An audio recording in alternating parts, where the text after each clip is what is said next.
Yes, guys. City, huge win today. Massive comeback. Well, not a comeback, but massive W at the death against Aston Villa with a huge step towards Champions League football for next season. All Things Football is already in the chat. Welcome, welcome, man. I am so excited to talk today. Man, what a game. What a game, boys. What a game. Anyway, before we get into it, anybody who is new, do like, comment, and subscribe. I appreciate it as always. We're on the road to 150 subs on the YouTube channel. Getting there. Check out my Twitter and TikTok as well. I like to post on there as well. So links to those are in the description. Anyway, didn't expect to see you over at JSGC. Yeah, I was I like to watch the other people's live streams as well when I cannot. So, All Things Football. Yeah, man, good to see you there. Max, what a win. Huge win, Max. Huge win, my guy. Huge win. Very excited, as always, for a City W. Was not confident. Can't lie, guys. I was feeling the nerves. I was stressed. I was not expecting a W in any way at all. Anyway, let's take a look at the game recap here. First things first, we do need to look at the table. Very important, obviously. City have moved up to third in the Premier League, 5 points behind Arsenal, who have played one game less, obviously. We have passed Nottingham Forest, again, game in hand for them, and we passed Newcastle. So, very fruitful day of football for City. 3 wins on the bounce. First time City have won 3 games in the Premier League in, 6 months or so? First time since October. We talked about that last night. So huge, obviously. The other games for the players and the teams around us, you have Chelsea, maybe a difficult game against Everton. Forest have Brentford, should be a tough one. Newcastle have Ipswich. Obviously, we would expect them to win that. But, top 5 gets Champions League football. I expect this win to maybe not quite solidify Champions League, but assuming we get some good results in the last 4 games, I assume this locks in Champions League football. This was the toughest game remaining on the schedule. All Things Football, I probably pulled something. I jumped up so fast when Nunez scored. Yeah, I was actually in the car on the way home from work, and I let out a huge belter of a scream. I'm sure people around me were like, what the F is going on with this guy? But yeah, I was very hyped, obviously. There's nothing like 90-plus minute winner for your football club in an important game. Crazy. Things I love to see. So, now that we know about the table, let's take a look at the game. I'm going to pull up the lineup so we can discuss. Once again, Pep goes with the Unks. To his credit, I thought it was pretty good today. I don't think we were amazing, but I don't think we were poor like we have been in the past. You look at the lineup, and it is a lineup that you, bar Nico O'Reilly and Marmoush, you would have been, seeing a lot of early on in the season when we were struggling. So I'm sure that's what people were a little bit upset about in general. But Nico O'Reilly's made such a huge impact since coming in. He has been very impressive. And you're not even a left back. It's just, what a player. He's moving up and down the wings. He had an incredible ball into the box that McAtee should have tapped in, but he just whiffed. He made a couple of other runs and had some great play. All Things Football says Marmoush was kind of poor, expected more. I actually didn't think he was poor, but I don't think he was great either. He had a few opportunities, and his first touch let him down. He's just so silky on the ball. If I had to describe him with one word, it's definitely silky. He's got such sublime skill and ability that it almost, like, when he doesn't score, you kind of think, what did he really do? And this rating is maybe a bit harsh. I'm not saying I'd give him an 8 or something like that, but maybe like a 7.5 or so. I don't know. I thought he was all right. I don't think he was terrible. And O'Reilly, this rating, I don't buy. I thought he was great today. Gundogan had an amazing game. De Bruyne was good. Had a lot of chance creation. Created a McAtee opportunity. I understand the McAtee score being low. He had 2 opportunities that he probably should have scored both. He had a chance to lob the keeper, didn't take it, put it wide right of the goal, and then had an opportunity to score a tap in and completely missed the ball. So again, it's kind of the same thing with McAtee. He gets in fantastic goal scoring, goal creating chances, and he doesn't take them. I am happy that he gets in those areas where he could create a goal, score, and or assist. It's one of the things we argue about Grealish. It's what he does not do is get in those chances. He's on the periphery of the game. But if McAtee's not going to take those chances, it's hard to continue to play the guy. If that's what you're good at, you got to have some sort of finishing action, I would say. Kovacic put another good shift in. I was surprised that we don't see Nico Gonzalez today. I think everybody on Twitter is very upset whenever we see a lineup, and he's not in there. But give them credit. They were pretty good today. Gvardiol, another great game. Just an all-around dominant player. What a center back, left back. If he had to play in the midfield, I'm certain he could do it. Just great. All in all, Gvardiol, I rate him very highly. And I think center back might be the position we see him at going forward. Diaz, I don't agree with that 7-1. I thought he struggled today. He was he was poor. And that's just being honest. He was spun very early. Rashford almost scored 20 seconds into the game. Diaz gives away the penalty. Again, it's kind of I guess it's a soft pen. He does win the ball, even if it's very slight, the touch he gets on it. But he does kind of clumsily clatter into Rashford. So, I don't know. I guess you can still give away a penalty if you win the ball first. I'm not obviously super clear on the rules for penalties. I don't think anyone is. But Diaz, unfortunately, was not very good today, I don't think. TB7 says Diaz needs to be slowly phased out. Let's see how old Diaz is. Diaz is only 27 years old. As I think this is his 5th season at City. He's been a part of all of the 4 in a row. I don't know that slowly phased out. We're quite at that point yet. Maybe if it was 2 years down the line when he's 29, we could start thinking about that. I think it's been a poor season from Diaz. I give you that for sure.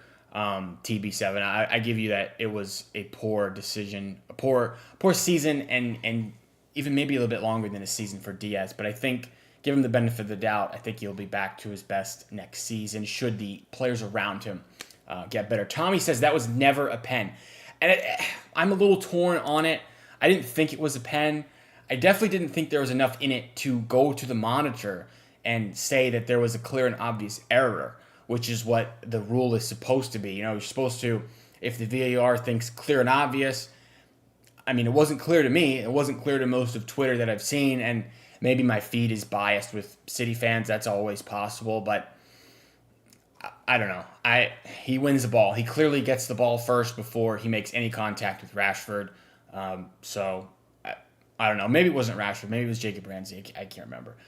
But yeah, not a clear and obvious error, and I really dislike how involved VAR gets with things like that. So it is what it is. We win the game. It ends up being of minimal consequence, and we do get that great moment of a 2-1 winner. Nunes, got to give him his flowers again. Another pretty good performance from Mateus Nunes. Obviously not a right back. I don't think he's going to be a right back next season. Clearly not trusted to play in the midfield when we've been so poor in the midfield this season, and he cannot get any minutes there whatsoever. Pep had those comments about him not being clever enough in midfield, in possession, or whatever he said.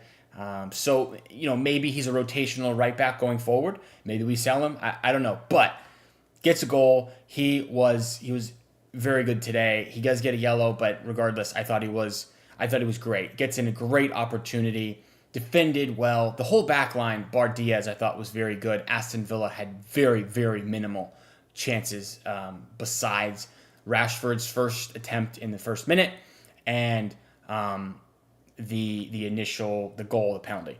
Other than that, they didn't create much at all, as you can see by the scores. Shane Simon says, nice channel. Thank you, man. Everyone subscribe and like. Yes, go ahead and do that. I do appreciate all new subs. We're going for 150 on the channel. So thank you, Shane. I appreciate that. I think this is your first time here, so welcome, my guy. Welcome. Hope you're well. Anyway, that is most of the performance-wise, I'd say. Ortega didn't have a whole lot to do, but gets a decent rating nonetheless. If we look at the stats from the game, I mean, it was really, really all City, especially in the second half. I feel like Villa were just not very impressive whatsoever. And their XG ends up higher, but they had a pen, so it kind of throws off the XG, really. They had 7 shots, 14 total for us, 7 for them. They had 4 big chances, apparently. But I mean, I watched the whole game. I feel like there was not a ton of opportunity for Villa, if I'm being honest. Their XG from open play was at 0.61. So, I mean, I don't know. Still waiting for Scott Carson, says All Things Football. I do remember when he got an appearance back when the league was won a couple years ago, but unfortunately for you, I think it is Scott Carson is not getting an appearance anytime soon. Lizzie says, not the best game, but hopefully people realize how important it is to have threats. Pep realizes how important it is to have threats out wide, especially against the low blocks. Yes, I mean, Pep did not really go with wingers today, and he subs Doku on. Doku is a bit of a game changer. He creates the goal. So, great point, Lizzie. I think, in general, we might see more of this packing the midfield situation that Pep has been putting out there, and then Doku and Savinho or Bob or whoever comes on as a winger to change it up is like a super sub. I'm guessing that's what Guardiola is thinking and what he's doing. Alex says, I was scared of Rodgers, didn't see him at all. I agree. Rodgers had a poor game. It was not.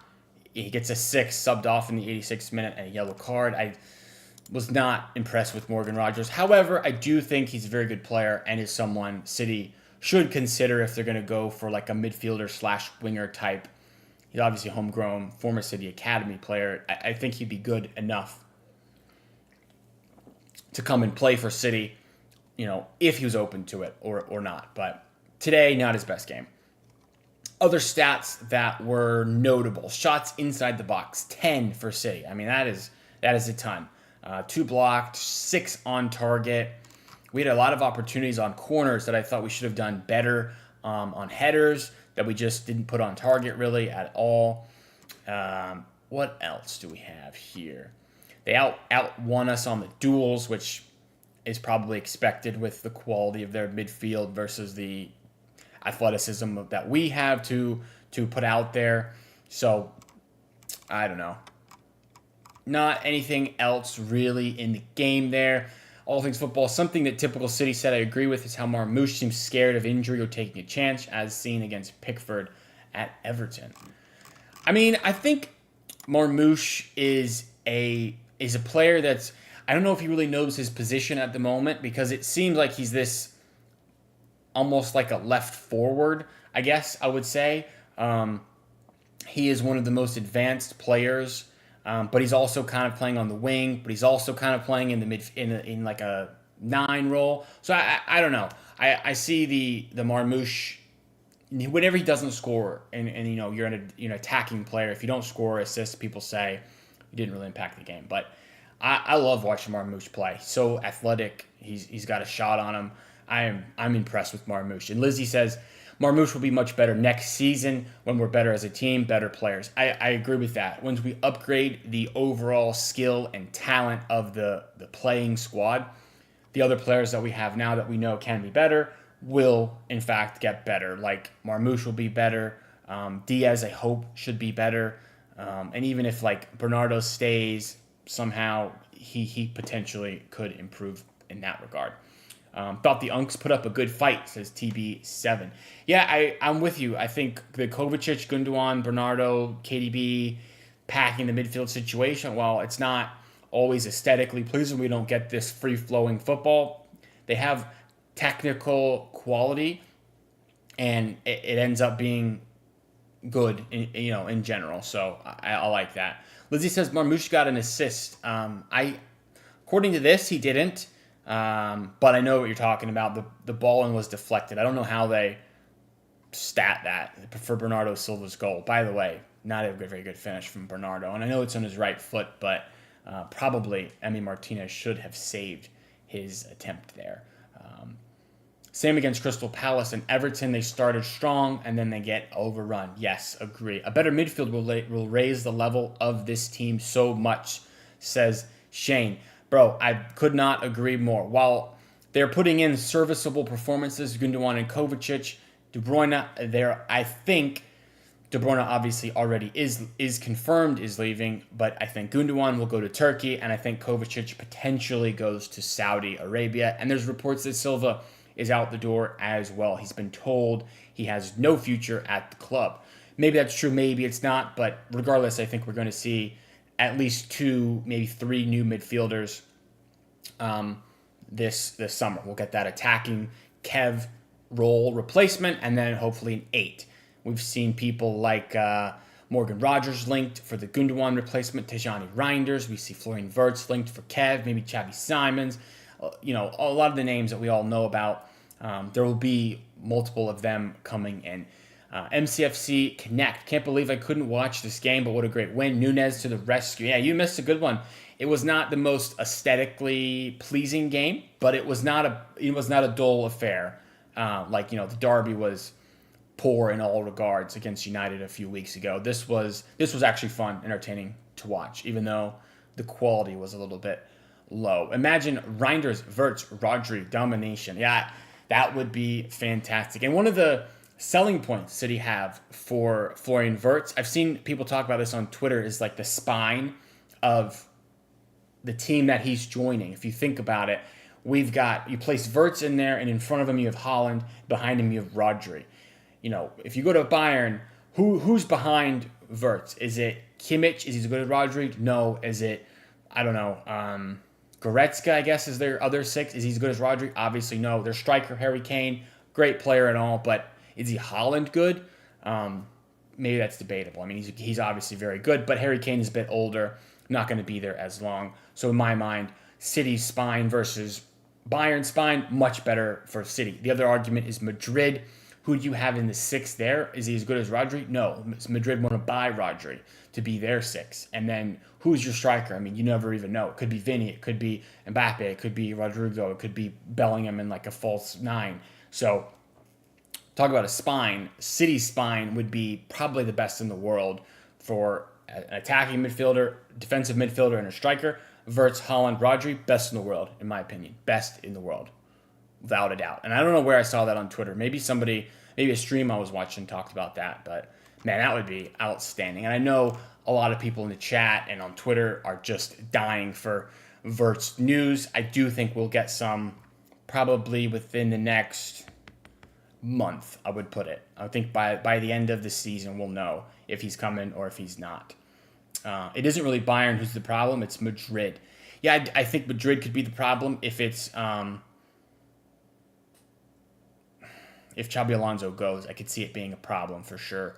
But like I said, I just think the City team structure and what we need versus what Madrid need, it makes way more sense to go to City.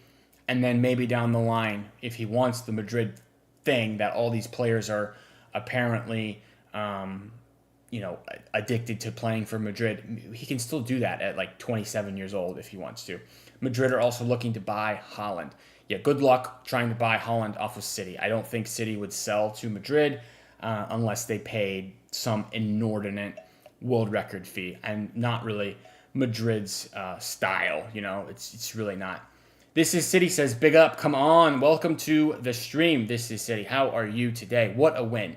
What a win. Absolutely buzzing. Yes, man. Me as well. Very, very hyped and excited for the W today. He says, big up everyone in the chat. Smash the likes. Thank you, man. I do appreciate that as always, of course. Now, let's look at what City have to look forward to. If we go to the fixtures here, it's pretty clear. There are only, 4 Premier League games left, potentially 2 FA Cup games as well. The semi-final will be this Sunday against Forest, and then we'll play in the final should we advance. I think it's between Palace and Villa, if I'm not mistaken. So 6 games at most left in the season before we get to the World Cup in June. Very excited for the World Cup. I know people kind of hate on it, but it's in America, and we play an hour from where I live. So very excited for that. Honestly, not felt vibes like that in a long, long time. I think we are 7 games unbeaten. Well, 3 here. 3, 4, 5, 6, 7 unbeaten. You are correct, my friend. You'll be live against Forest. Yes, Sunday. It'll be Sunday morning for me, 11:30. I will definitely be live doing a watch along for the Forest game. Hopefully, we get a win at Wembley and can go to the final, win a trophy, win that thing for KDB. And then following that, it's 1 game a week. We just pound it out in May, going for Champions League, which I do think we're in a great spot. Obviously, a great spot. 70 points should get it done, in my opinion. 4 games left. That would be 3 wins. I think we can do that. I think it's done. Big up all things football. Hope everyone in the chat is doing well. Yes, I do hope everyone had a good evening watching City and coming to hang out in my stream here. But we are on 22-ish minutes or so. We've looked at the game. We've looked at some transfers. And we see what is coming up. So, yes, I will be live a couple more times this week just to talk about some transfer news, assuming some more breaks as it normally does in the middle of the week. But if not, look for my socials. I do have TikTok and I do YouTube Shorts as well for the short form content. So as always, thank you guys for coming and hanging out. I do appreciate it. I will see you again very, very soon. Don't worry about that. Thank you guys. Come on.